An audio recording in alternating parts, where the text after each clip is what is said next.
Watching men dance. Seattle, 1971. She finds herself in an abandoned part of town. Trying to cheer herself on, Ava makes up a wish list for her summer in Seattle. Eat some salmon, smoke a cigar, see a totem pole, climb a mountain, sail on the sea, look for mermaids, take tons of pictures.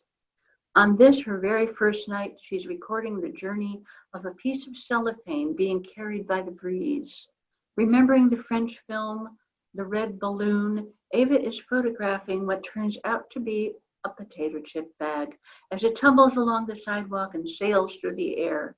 And although the recession hits Seattle, it's not Paris, and what she's following is just a crumpled bag, she trails it as if it were fate itself.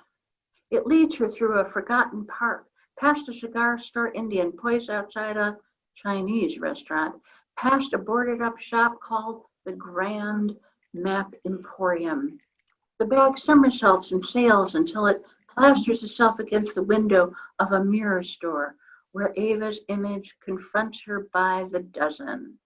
Seeing her travel-weary eyes and her hair frizzled like a clown wig, she spits on her hands and uselessly pats down the top of her head.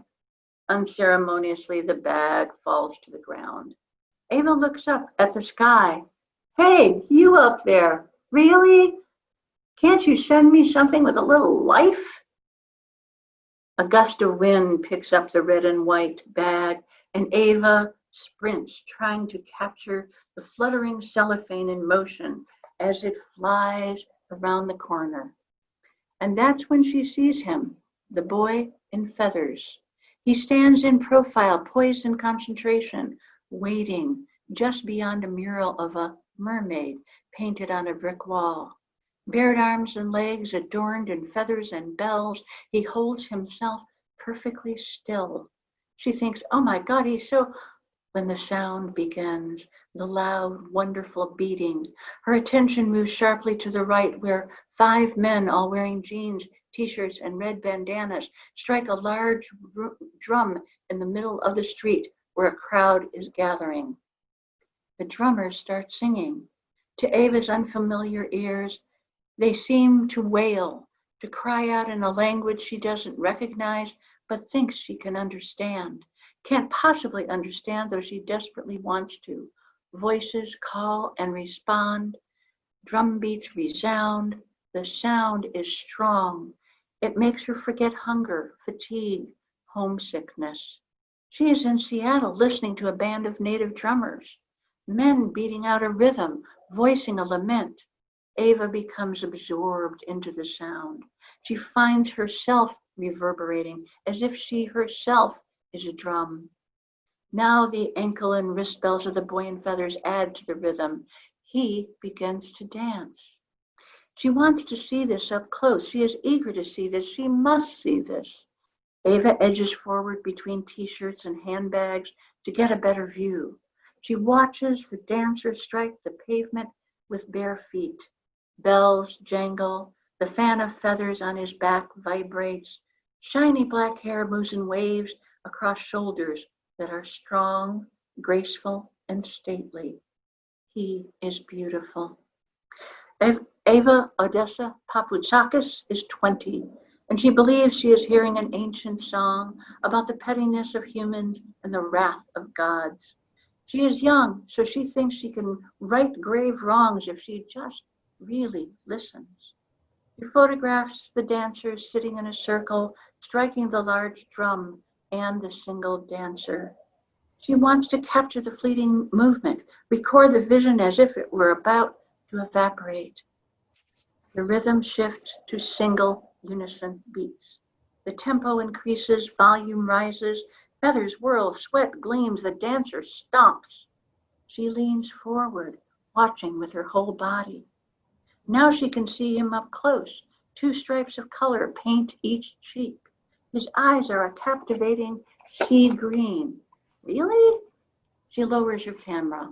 He dances in place. If she didn't know better, she'd say he was dancing just for her. Her cheeks flush.